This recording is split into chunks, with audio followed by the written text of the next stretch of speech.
What's up YouTube, VampEV here, and today we're going to talk about why China could get an exclusive Tesla.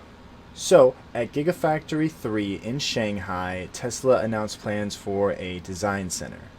Musk said it would be to create a China design and engineering center to actually design an original car in China for worldwide consumption. So the goal would be to have the car go worldwide, obviously. But depending, it might stay exclusive. We never know. Now, why would they want that? Is it for the same reason Japan is testing cars with mirrors? Maybe. Alright, so in this video we're going to talk about why they would get an exclusive Tesla. If you're new to the channel, I'm VampEV. I try to upload twice a week, being on Monday and on Thursday, with sprinkle in as news breaks. I'll try to cover all of that if it's like really cool, so with surprise uploads, but the goal is Monday and Thursday, so subscribe if you're interested in that. So let's dive in. So Tesla reportedly has ramped production of the Model 3 in China to 3,000 cars a week, and the price is also lowered. It was about 355,800 to 322,800 yuan. So it's on track to be essentially what the US Model 3 has done, as far as they've increased production and then also lowered the cost, along with they also did lower the subsidies mid-year, so that might have something to do with it.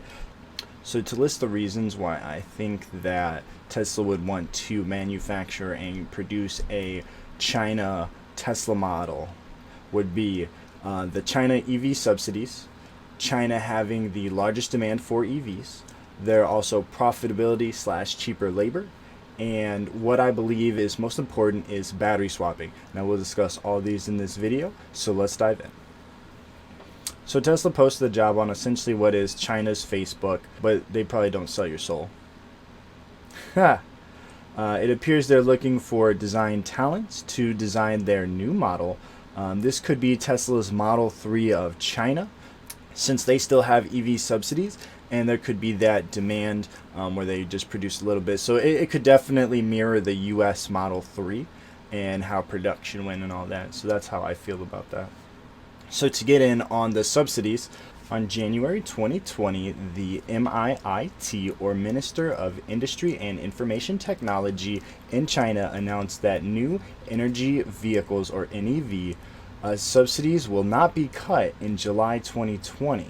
Did Tesla coming influence this? Maybe. In July 2019, it went from 50,000 yuan, about 7,200 US dollars, to 25,000 yuan, or 3,600 US dollars. So they've announced that they're not going to cut it. As they appear, they've cut it in half after 1 year, from 2018 to 2019, but they announced that they don't plan on doing that this July, which is kind of following the US tax credits. However, the tax credits for the United States are variable on the sellers themselves, the car manufacturers. Another thing that China has going for them is that their EVs are exempt from sales tax as well. All their cars are taxed at a 10% sales tax rate. However, their electric vehicles, or new energy vehicles, NEVs, they are exempt from that tax, which is huge. Honestly, I wish that the United States offered something along that lines, as my state has a 8.5% sales tax on vehicles, and that is huge. It's like a 10% off discount already just by buying the vehicle on top of those subsidies. So that is huge in the portion of EV sales and helping drive those sales. And so with both of those, that definitely helps increase the sales and popularity of electric vehicles, which would allow a new EV that enters the market to have a easier chance of success with that subsidy and that tax exemption. And that would help that EV sell well. On selling well, EVs in China sell extremely well, due to a number of things. One being those subsidies, and then possibly the government trying to incentivize them to help decrease China's pollution and their carbon footprint. And the actual numbers, so for sales of the EVs or electric vehicles in China was 1.3 million in 2018, and it was 1.2 million in 2019, which is a insane number. It did go down a little bit, and they believe that that was because of the subsidy change, which also might be why they have continued to not cut it this year. And so to compare that to the US in 2018, according to Inside EVs, there was about 360,000 sold in 2018, Tesla being about 80% of that. You can presume that 2019 is a larger number due to at mass production of the Model 3. However, I couldn't find any reliable numbers for 2019 in the US, so we'll just go ahead and use that 2018 number. So if you compare that, even if you assume 500,000 or 600,000 in the US, China is already still a double market. And so here in the US, we don't even have that tax credit anymore. So introducing a new vehicle without a tax credit might not present the sales that they need. So this that they're introducing might be their Model 3. In essence, that they're going to build it up, start off small and continue going on. And it's going to be like their profitability for China. But all that makes it perfect for high volume sales and increased margins on a new vehicle that would allow it to lower the risk of unpopularity and undesirability with underwhelming sales, because the more sales that they have, the better the margins are, the less sales that they can afford to keep that vehicle profitable and to make that production worthwhile.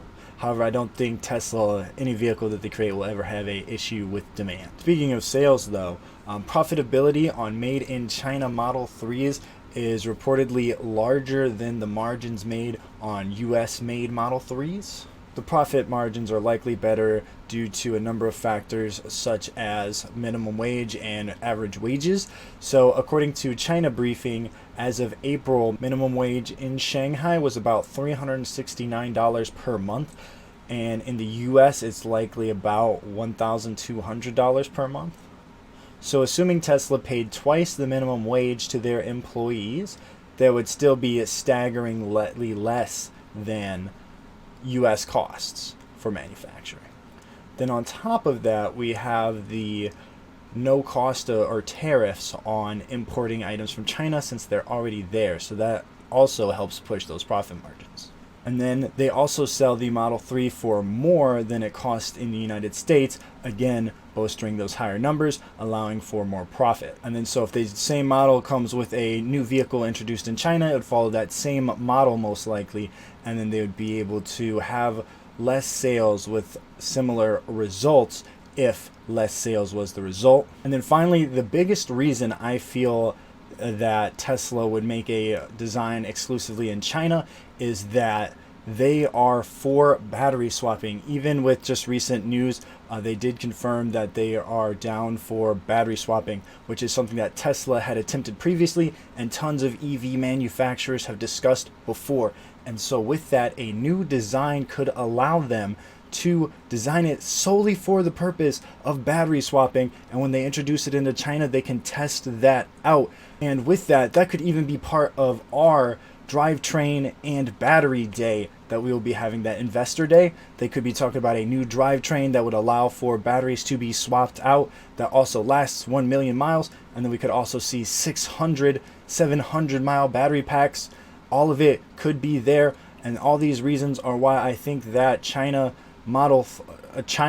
new Tesla model would be amazing. Why I think they would choose China, because they have all those things going there for them, also different regulations. They might even use it as like a battleground for making autopilot full self-driving available.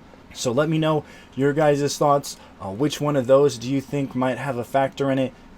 And let me know in the comments below what you guys might think we'll see at that battery day. And if you're still here, thank you guys so much for watching. If you liked it, like button. If you disliked it, dislike button. And if you want to see future content, feel free to subscribe. And thank you guys for watching.